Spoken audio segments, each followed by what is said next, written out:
All right, we're speaking with Eric AK from Flotsam and Jetsam. Eric and I have known each other too long for words here, but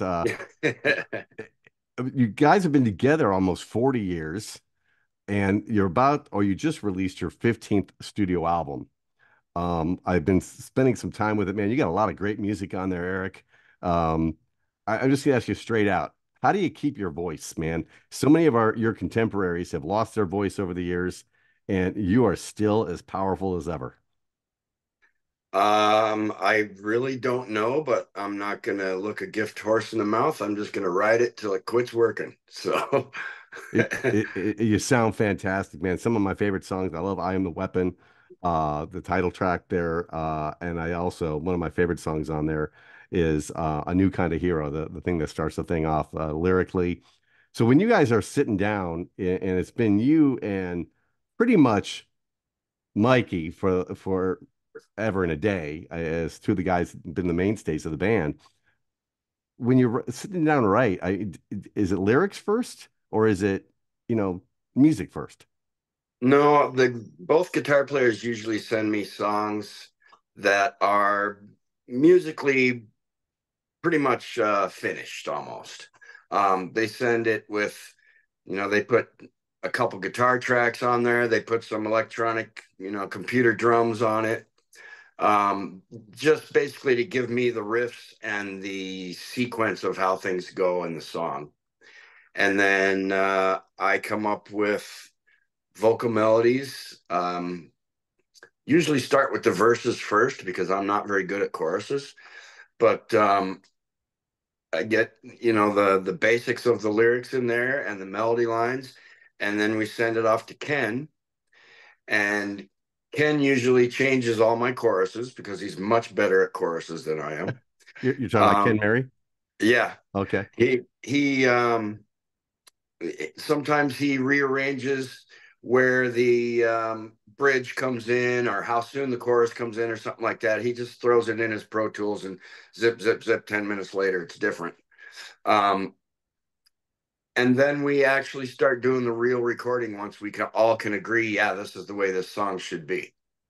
So compared to like the first few albums, when I'm pretty sure it was all of you in the studio and all of you, tape and razor blades and all that fun stuff to put it all together. And now you mentioned Pro Tools and everything. And after talking to multiple musicians, especially through the pandemic, you guys were able to do a lot of this stuff in your own personal studios, I would presume, and then kind of just meet in the middle somewhere. Is that how that works now? Yeah, pretty much. The only things that we actually do in actual studio is drums and vocals. Everything else the guys do themselves at home, and then we send it off to Jacob Hansen in Germany, and he makes it turn into gold. So So are you guys basically producing it yourself until you send it to him then? yeah, he just does mixing and mastering, um, adds some little flavors here and there, but we really don't give him any instruction at all.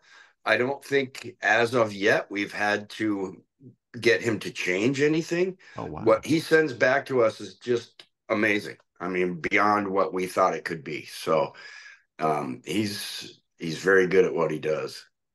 So like you said, you guys got together, what was it? Was it 81, 82 is when I think I've been in the band since '83. Gilbert came in at '84, I think, something like that. So so been who's in the most recent incarnation of the band? uh, well, it's me and Mike Mhm. and Bill Bodley on bass. He was in Contrarian. He was in Toxic, a few other East Coast bands. He did some filling in for Michael Spencer when he couldn't do a few shows on tour, and we just fell in love with the way the guy plays and his personality and how easy he is to get along with. So, when Spencer left, we just kind of grabbed Bill and said, "Hey, guess what? You're the new guy," and he didn't complain. So, so we left him in there.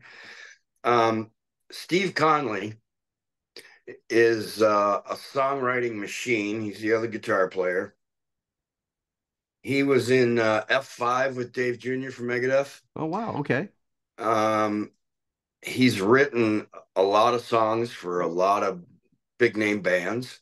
Um, Sometimes they actually use them and put them on on their record, but he's writing songs for people all over the place. And when we decide to do a record, we tell Steve hey, it's time to start writing, and 2 days later he's handing over five tunes. Wow. Yeah, he can spit out a couple of really great tunes in an hour sitting at home in his own little studio.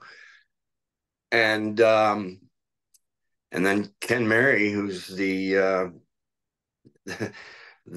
biggest veteran in the band right now. Um, the guy's done everything. He was in Alice Cooper, Chastain, House of Lords, Fifth Angel. Just the list just goes on and on. You know what? He was the coolest thing I found out about his career is you remember that show Full House? Yeah. Yeah, he was the drummer for Jesse and the Rippers on Full House. So I had no idea. how cool is that, man? I was just like, that's the coolest thing you've done. Wow. I think there were a couple of drummers, but he was one of them. He did a live tour with Jesse and the Rippers for some advertisement stuff, I guess. But I thought that was the coolest thing I've ever heard. So That's crazy. And when you compare to that, I remember that show somewhat, the music, it was a real Stamos, wasn't it? yeah, yeah. And he had a real Beach Boys thing going on with them as well, if I remember correctly. Yep, yep. Somewhere between Elvis and the Beach Boys, I think, is what he was trying to do. Wow, that's great. So how did you hook up with Ken? Ken has a really good studio in town, and Steve's been doing some guitar work for him for years. They've been close friends for a long time. And when Bittner decided to leave and go to Overkill, we, we really had no idea who we wanted to try out. We asked a couple guys. I asked um, Greg Hall from the original guy from Sacred Reich, and asked a couple other people, and people were either busy, had something else going on, or whatever. But Steve's like, hey, let me ask Ken. He's kind of retired, but let me ask him. And we we played some of the new music for him, and he's just like, this is quite a challenge, and I'm up for it. And Wow. he's been in the band ever since. So So the album just came out, was it a week ago on the 13th? yeah, So when you guys put out, obviously the music industry, as has just changed considerably. You, yeah. you guys used to tour to promote an album. Nowadays, it seems like a lot of artists put out an album to promote a tour. Are you guys going on tour? I'm sure we are. We just got brand new management, new agent. Um, we are the only thing we have booked right now is 70,000 tons of metal at the end of January. Is that cruise? Yeah, Oh, big cruise wow. ship to Jamaica, which is we've done it a couple of times. It's always a blast. So we've got that coming up. The new management company we're with is gearing up for something. They won't exactly tell us what it is yet because nothing's confirmed, but they just keep telling us we've got stuff in the works. You're gonna love it. So we'll see what happens. So if somebody has not ever seen Flotsam and Jetsam before and say they decide to go and see you on this next tour, what can they expect at a Flotsam and Jetsam concert? Maybe they're fans of the music, but never stepped out to see you guys live. Um, as much energy as our old bodies can put out, I guess. Um, we try to get as album perfect sounding as we can. Um, the crowds are getting bigger and bigger all the time for us, which is nice. The guarantees are getting bigger and bigger all the time for us too, which is really nice. But we've never really had a big production show or anything like that. We try to add more and more as we go along, but we've never really been into production. We just like to get up there and jam and be face to face with people and um, entertain the best we can without using a bunch of tricks and a bunch of crazy lights and sets and all that stuff. We've always been kind of a let's just get up there and crush some faces. And you know, my whole career I've been trying to throw production in here and there. let's get some sets, let's get some this, let's get some, and we're basically all just too lazy to do it. But we do just like to get up and jam. We like to go song after song after song without a bunch of talking in between, without a bunch of crap in between, without putting on some kind of big show. We just like to get up there and jam, and that's what we've been doing. Um, I'm sure that's going to change as time goes on. I mean, things are going really good for us right now. So we'll probably start adding a little bit of production here and there. We've never had a light man on tour with us. We've never had, a sound man and a guitar tech is about it our whole careers. So um, I'm sure we'll get a little more professional about things, but we still just like to get up there and just crush faces. So Yeah, let the music do the talking. yeah, exactly. So how after now 15 albums do you pick a set list? That's really a tough one right now because we finally just decided, you know what, we're done doing the first two records things that all the promoters want all the time. And there's a couple of songs from the first couple of records. If we don't play it, people will get angry, so we have to do those. But other than that, we're going to try to keep things within the last four records. Oh wow. We think it's pretty much our best stuff, the last four, and that's what we need to be pushing anyway. So we're gonna try to make the set list way more updated than it ever has been. How many of the new songs off the new album would get into a set like this? Because I've seen bands, beginning of a tour, it's the single, and then all the old stuff, and then by you see them, second go around, they may have three songs. Do you guys like to go, hey, here's a bunch of our stuff off a new record right away? We start off with a list of whatever's viewed the most on YouTube, basically. Oh wow, okay. Whether it's just songs or videos or whatever gets the most hits. We start off with that list, and then we take stuff out that doesn't make sense because we either have to bring second guitars overseas with us, or it needs an acoustic or something. We kind of simplify things a little bit, and then from there we take out stuff that nobody really wants to play, whether people want to hear it or not. We're just like, yeah, that song kind of brings the set down, or something like that. So we try to keep everything high energy from start to finish. We don't like to give people a couple of seconds to go get a beer or relax or exhale. We want it just boom, boom, boom all the time. And that's the way we've always kind of done things. It's going to be pretty easy from the last couple of records because they're both just in your face, constant. You get done listening to a whole record. If you listen to it from start to finish, you're almost exhausted at the end just listening to it.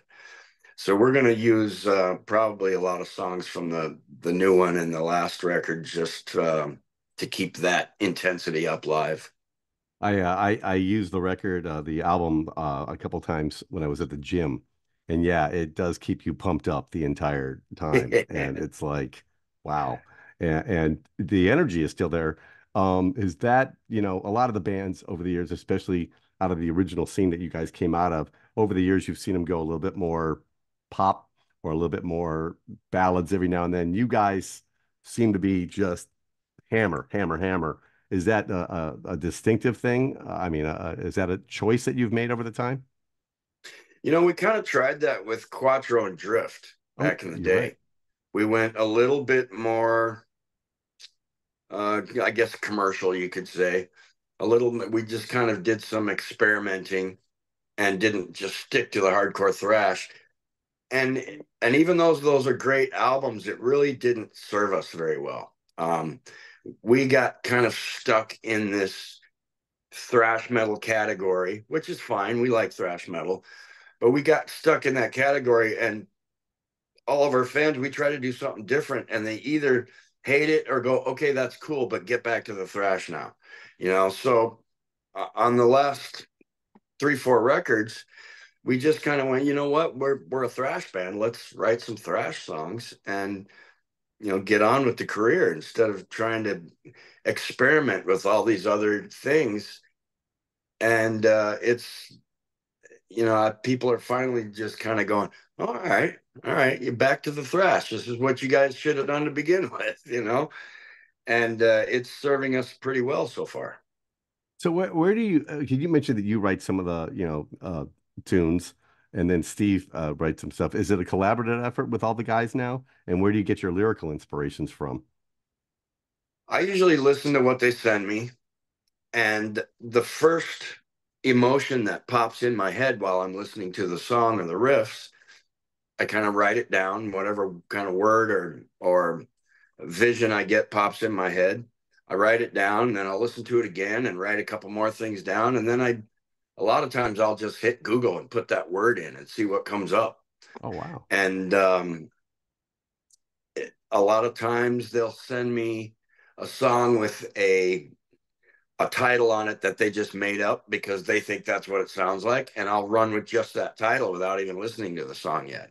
And I'll write lyrics just off of the title they gave me. And then I listen to the song and try to fit it in. So they're usually pretty close. Um, like on the last record, Mike wrote the song Reaggression. And I don't think I had even heard the song yet, but he sent it to me with the title Reaggression. And I'm just like, oh, that's kind of cool. And I started writing lyrics. And halfway through getting all of the lyrics done, I started actually listening to the song and started fitting stuff in and making a melody line and all that. And it completely changed the whole song for me. So, um, a lot of times, whatever they call it when they're coming up with riffs, that's what it ends up being. So from start to finish, how long did this record take to put out? Um, I would say, we don't really knuckle down and stay on it constantly for a time, but you know, 2 years ago we put out a record and we had probably 10 songs left over. So we start taking pieces out of those, and Steve will send me a tune and I'll write some lyrics to it, and we'll get that going, and then maybe a few weeks later I'll get another song from him or whatever. It's not really a time crunch thing. On this one, we kind of procrastinated so much that the label's saying, "All right, you guys ready to turn something in?" And we're like, "Oh, we don't even have anything actually recorded yet, just pre-production." So we had to kind of knuckle down and go through it. We threw away probably 5, 6 songs that were really great just because we didn't have time to finish them up. And at the last minute, Bill starts sending us songs that he's written, and we're like, "Dude, we don't have time to go through the process anymore. We got to start recording."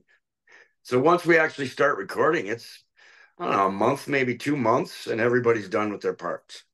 So does that mean you might have another record in the wings based on some of these songs that you didn't get to? Oh, I'm just with extra songs that didn't make it on the last three. We probably have 3 or 4 records ready to Oh, go. wow. Okay. But we won't use those full songs. We'll steal pieces out of them. We'll steal riffs. We'll steal vocals, or we'll steal lyrical ideas out of them, and probably come up with something new, or at least change them. Um, there's a couple that I really love that I wanted to make to this record, and nobody else in the band liked them. So I was just like, yeah, driving me nuts. But I'm going to revamp those for the next record, and we'll probably use them somewhere down the line for something. So It seems like it's a real collaborative effort with you guys. it is, and we all make suggestions on things. Hey, if you went up at the end of this riff instead of down, that kind of thing, and we all take the suggestions from everybody. We at least listen to them, put it through the mindset and see, do I like this better? Do I not like this better? What's the reasoning why you want to change it like this? And we all kind of agree on everything all the time. The only thing we don't agree on is what songs are better than what songs. And usually for me, I tend to run with whatever Ken says. He's got gold records hanging on his wall. I do not. So if he says no, I think this song is going to be one that's really well received. Got this hook. It's got the and even though I'm panning for another song, I will usually lean towards his way and just go, you know what? I don't have any gold records on my wall, so let's do it. And I made him promise me a Grammy, so that's Hey, so how do you decide when you put out an album, the order of the songs? um that's a good one. We want to listen to the order of songs and make sure it kind of keeps you interested, keeps you up. We don't want any songs together on a record that sounds samey, so we make sure we separate those on the order.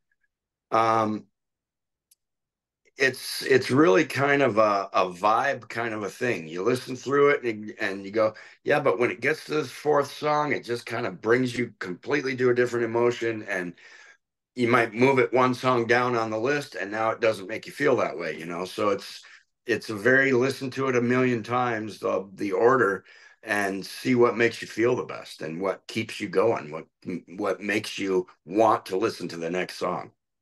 So I know that the album's available on all the streaming platforms. Have you guys releasing it as a CD or are you even doing it on vinyl?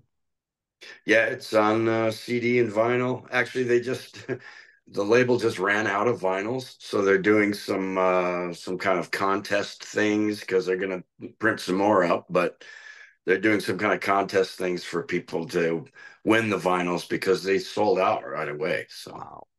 yeah. Yeah, yeah, it's interesting with the state of how music is now, discovered by especially younger people. When we were younger, it was at the record store down the street and what our friends told us about. Now those are almost extinct, except for a few here and there. Um, but the interesting part is, are you finding a different fan base? Because now when you put that out, it can get curated into other playlists. It can get curated in different ways where you might find suddenly people that you wouldn't get at the record store because at the point, they would only go to the metal section or they would only go. Are you finding a different fan base coming to you with the new way of doing things, or is it more the same kind of thing? It's I will say age wise, it doesn't really matter too much. We get our old fans and their kids and their grandkids all showing up together at the show. As far as getting the music to people, it's really kind of a YouTube world now. Once the day the album comes out, somebody posts the whole thing on YouTube. Nobody has to buy it. So it's up to our hardcore fans that have been around forever who want the actual physical product in their hands so they can look through the book, so they can read the thank you list, so they can do all that stuff. That used to be the fun of getting records. Oh yeah. You put it on and look through the book and the record and all the lyrics, and you read along while you're listening and all that. That used to be the fun of going out and buying a record. Nowadays, everything's on YouTube. You can get it off of Spotify. You can, whatever. The weird thing for us is that our label has recently almost changed their entire staff, and it's all young social media kids, which freaks us out. We're old school guys and we like physical product too, and they're like, physical product, what's that? So Wow. it's yeah, it's kind of a weird thing, but it's working out pretty good. They seem to know what they're doing a little bit. A lot of people who ordered the record didn't get it the day before it came out like they were supposed to, but that's they're a new crew down there, so we give them So a little bit of slack. are they working on trying to put some of your tunes in like some TikTok stuff to get it out that way? And Yeah, they're doing. I don't get the whole social media thing too much, so but they have plans and they're supposedly executing them. So we'll see what happens. all right. Well, it looks like you're still waiting on the tour and whatever big news your management has. Hopefully it's big. If you had like over the years, we just got a couple more questions here. Was there a band that or a group of bands that you went on tour with over the last 30, 40 years that was your favorite tour? There's a couple of them. King Diamond Tour was amazing. It was a lot of fun. Um, the three worldwide Megadeth tours we've been on were a blast.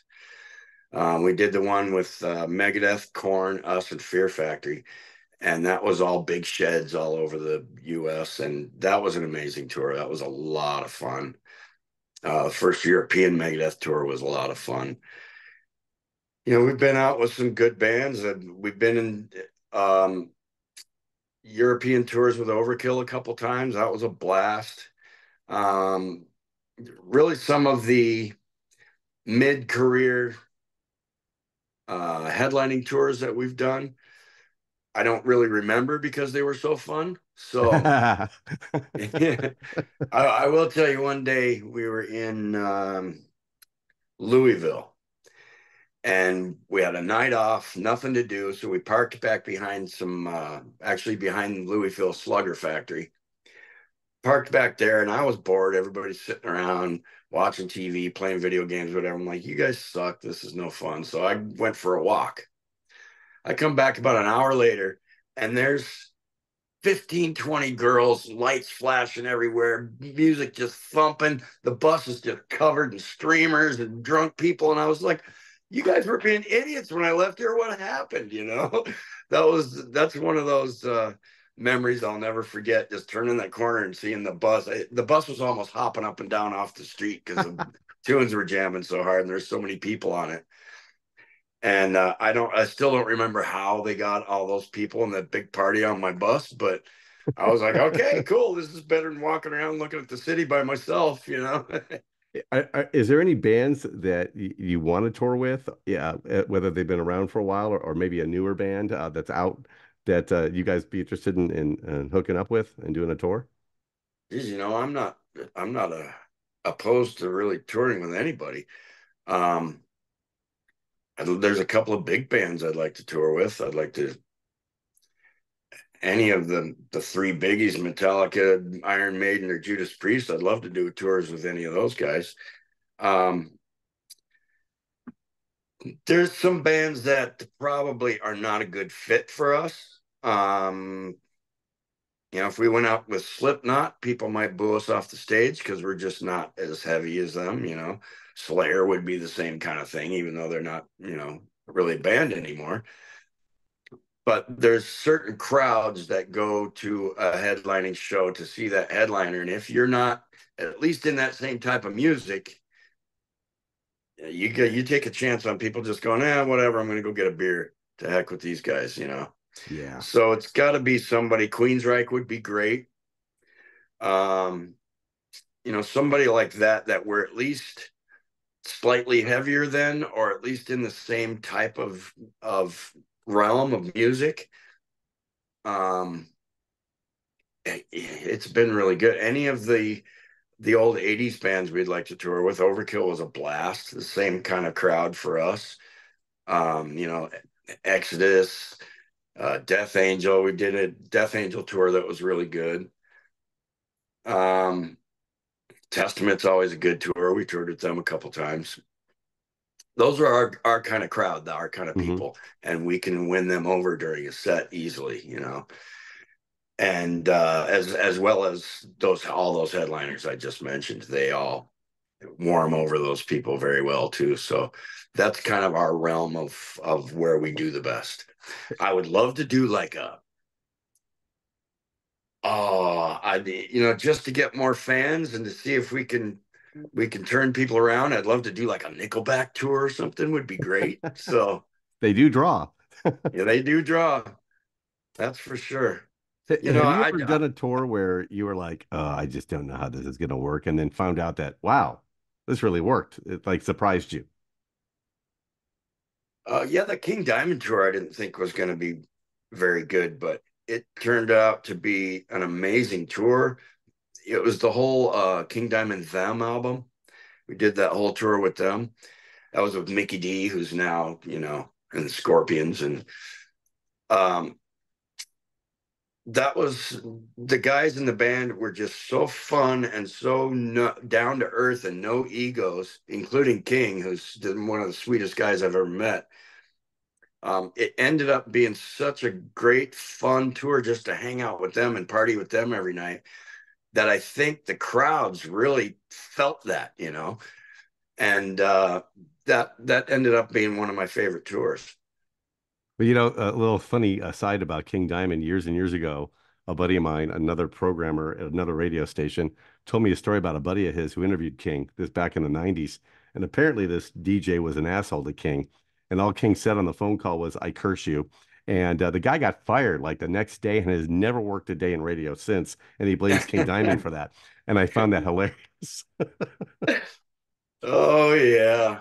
I've been to a couple shows in Europe where I'm just watching. A day off, we go to a show or something. And there was one where a security guy came up, tapped me on the shoulder. Said, "Hey, I need you to come with me." I'm like, "Oh crap, what did I do now?" And he takes me upstairs, and the balcony's all closed off. There's nobody up there but King and his crew guys. And he's just like, "Hey, guys, how's it going?" And I'm just like, not only am I surprised that he wanted me up there to hang out with him, I'm surprised he even remembered who the hell I am. So it was, That's cool. yeah, it's very cool when you do a tour and you end up, lifelong friends with somebody. Um, Dave Mustaine has always been super cool to me. Yeah. I've seen him dick out on some other people, but he's always been super cool to me.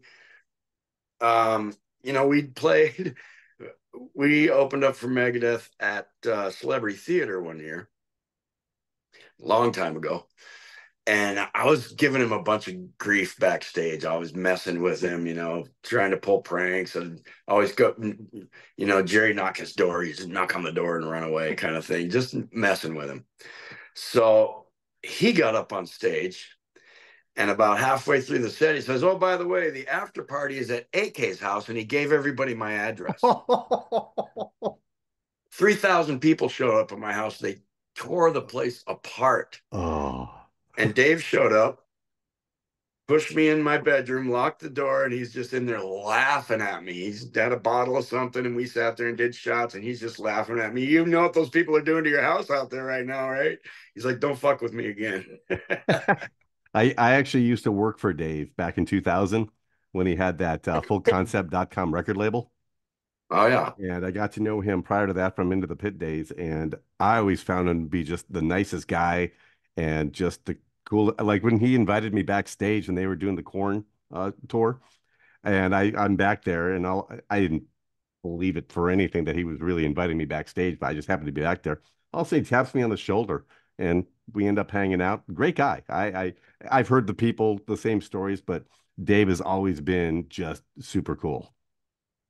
Yeah, I was in London on that very first tour, my birthday, and I was complaining about, here I am, it's 2 o'clock in the morning, it's my birthday, I haven't done anything today, nobody's celebrating, I can't celebrate, nothing's open. Dave's like, "Bullshit." He goes and breaks in the pub in the lobby, gets the door open somehow, and it's just me and Dave, 2:30, 3 o'clock in the morning, having cornflakes with cognac on them because we couldn't find any milk. He's like, "Oh, there's cognac here." So he just went behind the bar, grabbed some cornflakes, cognac. We sat there and partied all night till we almost passed out. And he goes, "Happy birthday, man," every 10 minutes, Oh, that's He's great. just always been a super nice dude to me. Yep, Like me I too. said, I've seen him business wise dick out on some people, but friend wise, I've never seen him be mean to anybody. Yeah, I snuck into a meet and greet down here in Tucson. Hadn't seen him in about a decade. And he's doing the, hey, nice to meet you. What the hell are you doing here, Larry? So we chatted for a little bit. It was good to see him. And well, Eric, I appreciate you taking time. The new album is out in stores now and on social media, and you can get it everywhere.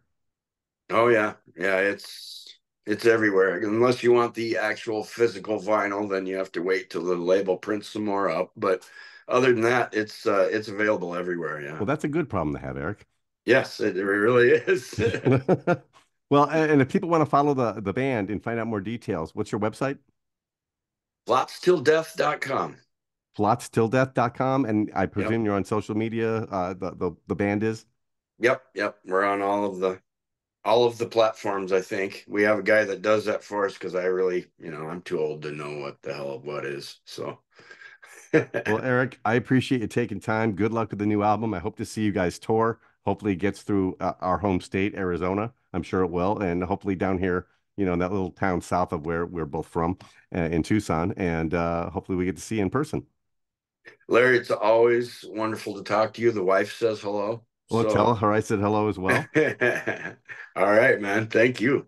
All right. Been speaking with Eric, the new album out in stores right now and on all the platforms except for vinyl. Wait on that, but there will be more made. Thanks a lot, AK. Right on, man.